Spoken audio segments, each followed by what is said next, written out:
pleased to be joined on this seminar by Kirsty Ramsey, who's the Vice President Consulting Delivery at CGI, by Angus MacLeod, who's a partner at WJM, and by David Murray, who's a partner at Marks & Clark. So Kirsty's experience lies in leading transformational change in the digital and ICT areas of the public sector. Hello, Kirsty. Hi there. Angus is the head of Wright Johnson in Inverness office. His particular expertise lies in intellectual property and commercial contracts. Hi, Angus. Hello. Hi, and David is a partner at Marks & Clark, which is a leading patent and trademark attorney firm based in Glasgow. Hi, David. Hello. So the purpose of this seminar is to both reflect and to plan ahead. It's now 7 months since COVID-19 forced us to close our schools and most of our businesses. We've had various freedoms in the interim, but the future is still impossible to predict. We're going to reflect on those business strategies which have proved successful so far and suggest what more businesses might do to forearm themselves for the future. So Kirsty, let's start with you. What would you say are the main challenges that your clients have been facing? I think speaking to a number of the clients, and we work a lot in the public sector and we work a lot with local authorities who effectively have to keep going through this. But there's a couple of things that are ringing true, and actually they ring true for CGI as well. So one of the first is remote working. If anything, this challenge that we're living with just now has accelerated our ability to remotely work. I know a couple of clients who are struggling with it at the very outset. They like to see people in offices, people like to be in offices. So remote working was always going to be a difficult one. And I think over the last 7 months, I've actually seen it beginning to be quite normal. Another conversation we have a lot internally within CGI and with our clients is about staying healthy. And that's actually having a healthy mind and body, because you're appearing on these cameras all the time. So you want people to see that you're looking well, you're sounding well, you're thinking, you're thinking professionally, whether you're sitting at your kitchen table or you're sitting in the spare room or in your home office. So a lot of time and effort has been concentrated on making sure the workforce remains healthy, both in body and spirit. Delivery of service for existing clients in the pursuit of new business is a big challenge. And a lot of us, again, including my own organisation, we're really having to change the headset on how we pursue new business, because we can't stand and wait for all of this to happen. Business still needs business to operate for it. And then this continuing delivery. So we have clients who are used to seeing us on site. We're almost part of their team, joined at the hip. And now we can't do that. So having to very quickly adapt to become that much more remote, but still very fleet of foot, very accessible business has been a bit of a game changer for our clients and for ourselves. So those would be my top three. Good thinking. Yeah, I think we can all identify with those. Angus, would you agree? Is there anything else that you're seeing from your point of view? Yeah, I would agree with that. I'd also add to the list, one of the challenges is dealing with a sort of perpetual uncertainty, where the goalposts move regularly on what you're allowed to do, what you're not allowed to do. And even although the individual changes might be incremental and actually okay to deal with in themselves, the whole feeling of not knowing how this is all going to pan out and when, I think is very difficult to deal with, both in business and in terms of your team, and keeping people kind of connected together in an environment where they're surrounded by uncertainty at home and also uncertainty in terms of work. So I think that's a kind of key challenge just now, is just the kind of maelstrom of what's next, and what could be next. I'm actually finding that I'm having more conversations with clients. I guess part of my industry is that it's a global industry, because you've got to obtain protection around the world, generally speaking, for most clients. So I guess there's an opportunity there, in the sense that by not having the face-to-face conversations, or at least in-person conversations, in some ways you can actually reach out to a bigger audience or group or network than you could in the past. Sort of anecdotal evidence suggests that sort of some of the conferences that we've been attending, they're actually better attended now than they were previously. I think that's been a real boon for me, is that actually being able to engage with clients probably more on a day-to-day basis. And I think that really is important, given, you know, the challenges that people are facing, is that, you know, we've always been at the end of the phone, or, you know, we can pop over for a visit and have a cup of coffee and discuss an issue. But it's really, you know, we're at a point now that I think if this pandemic, for example, had happened 5 years ago, would we have been physically able to cope in the way that we have now with video conferencing? I suspect we couldn't. Certainly from a legal practice standpoint, you know, predominantly coming from a paper-based system, as you can probably imagine, that over the last sort of 3 to 5 years, we have as a firm invested in our systems. You know, not that we knew that there was a pandemic coming. I wish we did, but the fact that in order to meet our clients' needs, because of this, you know, local, national, international basis that we need to have, you know, we introduced those systems in order to be able to have teams across the UK effectively working, you know, as if they were in the room next to you. So in a sense, we were lucky that way, that we were already there. So actually the transition to home working was relatively smooth. Certainly from the professional staff side of things, I think, you know, it has been more challenging for some of our support staff, just by the nature of the job, that it's good to be able to chat with your colleagues about an issue at all levels. So that's the kind of main opportunity and issue that we've been facing, I would say. Angus, what about you? Inverness, a beautiful spot to be living in, and I'm sure lots of people are suddenly thinking, well, I could move to Inverness now and work just as effectively as if I were in London or Edinburgh, Glasgow. So how have you found the challenge? Well, joking aside, there is a property boom here at the moment because of just that, because people are realising, oh, hold on, actually, I can do this. Maybe not 100% of this, but I can do 70, 80 quite happily from home, wherever I am. So yeah, there is definitely, I think, a recognition that this has pushed people along a path. I mean, certainly for us, we had, you know, the video packages and things like that, but I think this has pushed us to use them probably more rapidly and more effectively than we would have otherwise. And I think that's probably true across the board as well. I think one of the challenges is having to be purposeful about communication. So where you might bump into someone at the water cooler for an internal chat, you have to be more purposeful about choosing to do that. Where you might have bumped into a client at a networking event, you have to be a bit more purposeful about creating that opportunity in a different way. But it is just, I think, about learning to use these existing tools and integrate them into the way that you do business. Being based in the Highlands, you know, distance is always an issue, and you know, not just distance from the Central Belt, for example, but actually distance within the Highlands and Islands.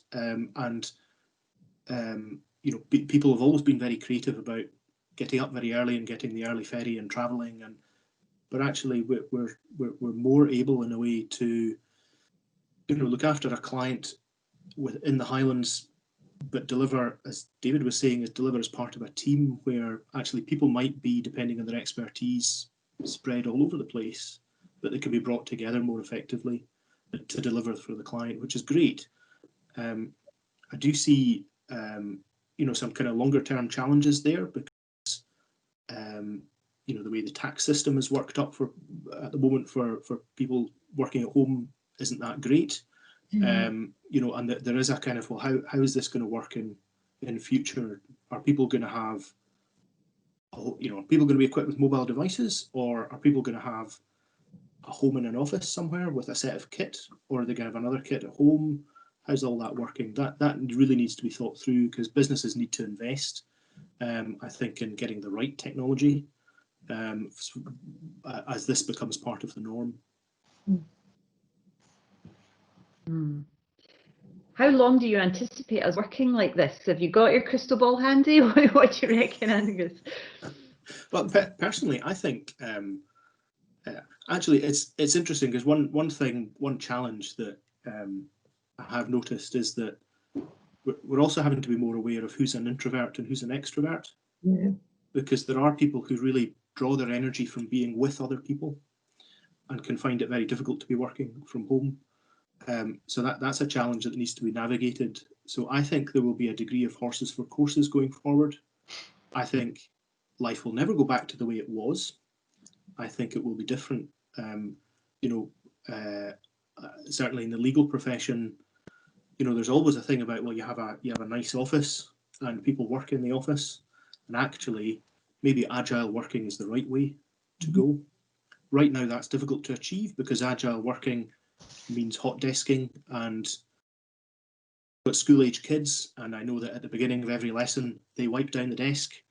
You know, so there's that issue to be navigated in the short term. But I think long term, we're likely to see more home working, people working flexibly, people working in an agile fashion, because actually circumstance has proven that people can do it. And so now that we've gone over that, crossed that particular Rubicon, it presents opportunities for, well, maybe we could use this for our businesses in the future and do things better. David, you mentioned you work with innovative companies who are agile by nature. Do you see this kind of applying some of their techniques to the broader industry? Do you feel like this has maybe been an equalizer in some way? Yes, certainly. I mean, again, coming back to my own experience is generally in the energy sector, and it is an industry that has generally had high barriers to entry. So if you're a new entrant into that market, it has been difficult, essentially, to get access to get the opportunities with the larger players. So there's a number of organisations now in the industry sort of aimed at help facilitating new entrants into the market from a range of different technology backgrounds. The Oil and Gas Technology Centre is one of those, where they have like incubator programs and the like, which are specifically aimed at bringing in new entrants who traditionally wouldn't have looked at the energy sector, and to try and give them, if you like, an accelerated path into the sorts of opportunities that might otherwise have taken years. So I think all of the things that we've talked about so far today certainly assist that process, because these people are, geographically, historically, they would have been in and around the northeast of Scotland or the other hubs around Texas and the US. Whereas as now, essentially they can be from absolutely anywhere. Indeed, I think, having some involvement with the Oil and Gas Technology Centre, they literally are from just about anywhere in the world. And it's that process of bringing in new ideas from other areas of technology or different ways of working that really allows us to accelerate, as an industry, as an energy sector. A lot of the training that you would normally pick up by sitting in a meeting, just watching interactions between people and picking up some of the cues, the human cues in a conversation. A video meeting is very different in that respect. It's a different set of skills, so it does mean that if you're doing more meetings in that way, you will develop those sets of skills, but maybe the other skills still need to be worked on as well. So yeah, it is a challenge. There's also a kind of challenge in terms of making sure that junior folk in the team don't feel constrained, because it is different. It's more difficult to ask a question if you have to lift a phone or you have to make a call than it is if you're just nudging your contemporary next to you and saying, how do you do that again? So making sure that the culture is very open and making sure that people are encouraged to ask the questions. Daft laddie questions are always the best. And just making sure that people are comfortable that they can ask those questions without feeling that they're going to be questioned as a consequence. So I run a very large delivery centre, and that's made up of technicians, software engineers, DevOps professionals. So every possible stream of technology that the chaps live in the delivery centre and they're delivering across. So part of our lifeblood is very much bringing in grads, bringing in apprentices every year. And it's quite an interesting and exciting time for them, because they're either just leaving school or just leaving university. So we had our last intake at the end of August, and the director and I who had a chat about how do we actually make this quite exciting for these folks, because usually they come in their first day, they meet their team, they get their equipment, meet all the various bodies in the office. And we had to very quickly adapt what was a physical hands-on experience to something that was quite virtual. That, I'm pleased to say, actually happened very, very well. We were able to meet them. I'm sitting in our new Glasgow office at the moment, which is, it was a shell a few months ago, and it's being fitted now for social distancing and a much reduced workforce on a regular basis. So we were able to meet the graduates and the new apprentices in here at a very socially distant area. We were able to introduce them to their buddy, to their mentor, and be able to go through their equipment with them. It was all a bit kind of, it was interesting, and you could see they enjoyed it, but I think more so they were interested to see how an organisation like ours would embrace them. And before our grad side, they go through a boot camp. We take them through a boot camp, which again was quite a physical thing in the past. But that whole learning has now been converted to online. There's online lectures, there's testing, there's breakout workshops, and I've included myself in a few of them to see how, because it's new to me what some of them are learning. So I've included myself into some of these things just to see what it feels like. And already I'm beginning to think this is a good option for us going forward, because the individuals coming on board are very quickly engaging with us. They feel as though they're becoming part of CGI quickly, and the learning they're into feels a little bit like what the learning they've just left. So it's quite structured and quite organised. And what I'm finding is that I'm able to start thinking about them going on to client work sooner, because they've had this focus on what they've actually got to go through. So I've been speaking to our learning director to say there's something here. There's something that's about the physical touch, but has supported by that virtual experience that as an organisation I think we have to develop going forward. And I've already had a couple of our clients attending parts of the boot camps to see if there's things that they could do to reinvent their own training material, to see if they can start to accelerate some of their learning. I guess one of the, if you like, the interesting things about certainly the patent sector, as opposed to the more general legal sector, is that your trainee is coming into the sector with technical expertise. So all patent attorneys start life as a scientist or an engineer. Engineers are better, obviously. So is that which camp you fall into by any chance? Yeah. Yes.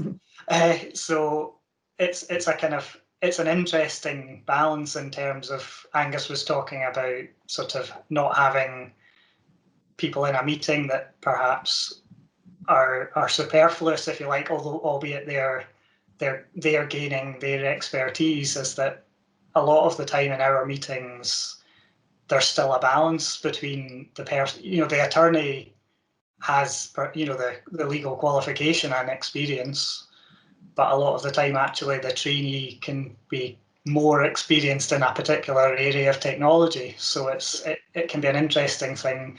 I think, I mean, looking back, over the last sort of 7-8 months, essentially we haven't been having any face-to-face meetings, but inevitably, I hope, and hopefully, that will change. So I think we still need to work out exactly how that'll work, whether you can have a mixed meeting with, people in person and people in video. I don't know, but we are going to have to work out sort of how to try and balance that out with, as we're saying, getting the best team together to meet the client expectations and service level, against the constraints that we're under now and where we're going to be in 3, 4, 5, 6 months or a year. If you could summarise and give 3 pieces of advice, given that we've been through 7 months of challenges and we probably have at least another 7 months ahead of us, going by Kirsty's predictions, what 3 pieces of advice would you give people listening to this seminar in terms of how to cope? Kirsty, will we start with you? I think if I kind of think of myself at the start of this, first of all is to look after your workforce, maintain communication more so than ever before. Make sure that they are healthy, that they're looking after themselves, that they're not struggling. They're the start of this successful chain for me. The next thing would be to look after clients, to ensure that, again, keeping in touch, listening to their pain, sharing. We're similar, whereas a business, I'm having a similar challenge, being able to share, advise, and just talk about it like humans, just try and help share experiences. And then the third one we touched on there, I think remaining calm, being pragmatic, going, picking the priority first and dealing with that as part of my own business, and that advice for my clients. That seems to have stuck well with me for the last few months.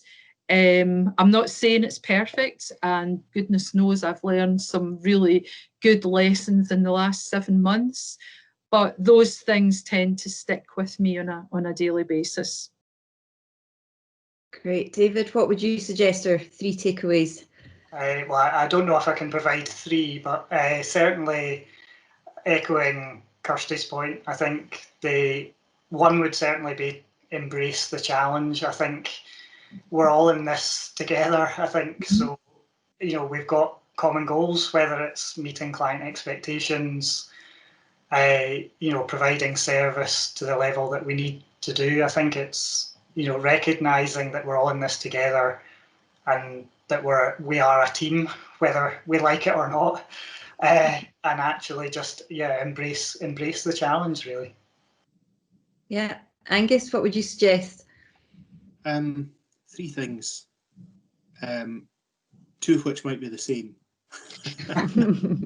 The first one is for businesses, watch where your feet are going, because it's easy to stick your foot in a puddle or a hole in the ground. Fundamental things like cash flow are really important at the moment. You know, lines of credit are tighter, capital is tighter. Just making sure that everything is shipshape is really important. But while you're keeping one eye on where your feet are going, number two is keep looking at the horizon, because I think you know, this presents opportunity as well. And my third point, which is probably part of number two, is, you know, to be really careful about not losing confidence. I think business confidence in the current, where we are at the moment, is absolutely vital. And it's such a fragile thing, and it's easy to lose confidence, and it's easy to talk yourself and other people down. But actually there are opportunities, and we've got some fundamental strengths in the communities that we have, in the relationships that we have as businesses, and people that we have, you know, really fundamental strengths. And although we're all seeing challenges, there are also opportunities in there, and when we have to keep one eye on the horizon and kind of looking for those opportunities and following them as well, and being kind to ourselves and each other as part of that too. You know, and if you see someone who is having a bit of a bad day, is you know, invest a wee bit of your own time in helping G them up too.